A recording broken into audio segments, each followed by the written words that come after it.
think my decision for Marcus Evans was, for me, trying to solicit activity from a customer.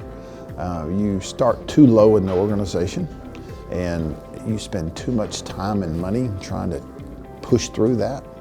Yeah, there's a lot of barriers to entry into these larger companies.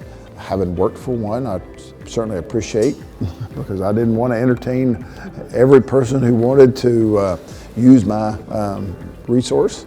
But I think this allows me to jump past that and get to the top of the pile, let's say, and engage the people that can make a difference. So that's the thing that was really the point of decision for me, was I don't waste time and resource.